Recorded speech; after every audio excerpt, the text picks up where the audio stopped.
GST, महंगाई, मंदी और बेरोजगारी को बेटियों से जोड़कर ट्वीट करने के बाद अब जीतू पटवारी खुद अपने ट्वीट पर ही फंसते हुए नजर आ रहे हैं। जहां एक तरफ बीजेपी उन्हें घेरने को तैयार है, तो वहीं दूसरी तरफ कांग्रेस प्रवक्ता उनके बचाव में खड़े हैं। आइए जानते हैं डॉक्टर अमीनुल खान से कि उनका क्या कहना है जीतू पटवारी के इस ट्वीट पर। देखिए अदिति जी, सबसे पहले बात तो हमारे समाज में, हमारे देश में बेटियां देवी स्वरूप हैं और जीतू पटवारी जी ने इस पे ट्वीट भी वापस कर दिया कि अगर किसी की भावनाएं इससे आहत हुई हैं तो उन्होंने उस पर खेद भी व्यक्त कर दिया। पर सवाल उठता है कि बेटे और बेटियों की बात करके क्या भारतीय जनता पार्टी इन 5 सवालों से बचना चाह रही है?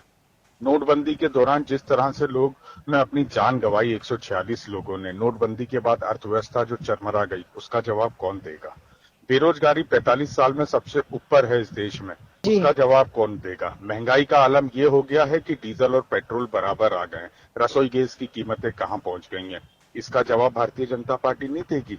आज रोजगार, बेरोजगारी, आपकी नोटबंदी व जीएसटी का जिस तरह से इम्प्लीमेंटेशन हुआ, जीएसटी में इन्होंने 35 बार संशोधन किया, इस तरह से गलतीपूर्ण जीएसटी का इम्प्लीमेंटेशन किया, तो ये जवाब देने से भारतीय जनता पार्टी क्यों बच रही है? और बेटा बेटी की बात करके जीतू पटवारी जी की खुद एक बेटी है, मेरी 2 बेटियां हैं और हम लोग गौरवान्वित होते हैं कि हम बेटियों के पिता हैं। भारतीय जनता पार्टी पहले अपनी सोच बताए। आज तक आरएसएस का कोई संचालक, कोई महिला क्यों नहीं हुई? भारतीय जनता पार्टी की अध्यक्ष आज तक कोई महिला क्यों नहीं बनी?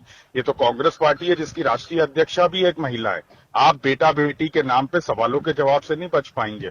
आपके ये सवाल पूछने से क्या किसानों को तकलीफें दूर हो जाएंगी, बेरोजगारों को रोजगार मिल जाएगा? और जीतू पटवारी जी ने उस पर खेद व्यक्त कर दिया है। अगर किसी की भावना उससे आहत हुई है तो विषय वहीं खत्म हो जाता है। विषय उन 5 सवालों के जवाब का है जो भारतीय जनता पार्टी को देना है। आइए अब जुड़ते हैं बीजेपी प्रवक्ता उमेश शर्मा से, जानते हैं उनकी प्रतिक्रिया, क्या कहना है उनका जीतू पटवारी के ट्वीट पर। राजनीति में विपक्ष को ये लोकतांत्रिक अधिकार प्राप्त है कि वो सत्ता पक्ष की आलोचना करे, पर वो आलोचना मुद्दे आधारित होना चाहिए जी। और उसमें मुझे लगता है कि भाषाई दारिद्र्य नहीं झलकना चाहिए। जीतू पटवारी ने जिस प्रकार की भाषा का उपयोग करा है, वो भाषा देश भर की समूची मातृशक्ति का अपमान है, बेटियों का अपमान है, और इसमें उनकी मध्ययुगीन बर्बरता वाली जो भावना होती है वो सीधे सीधे जीतू पटवारी जी के बयान में झलक रही है जी। मैं जीतू पटवारी जी से बहुत विनम्र भाव से एक बात पूछना चाहता हूँ कि जीतू भाई, मुझे किंचन को केवल आप इतना समझा दीजिए कि अगर राहुल गांधी जी का जन्म पहले हो जाता तो क्या प्रियंका गांधी जी के जन्म की आवश्यकता नहीं थी? क्या राहुल जी का जन्म इसलिए संभव हो पाया क्योंकि गांधी दंपत्ति की यहाँ पहले प्रियंका जी पुत्री के रूप में जन्म ली थी?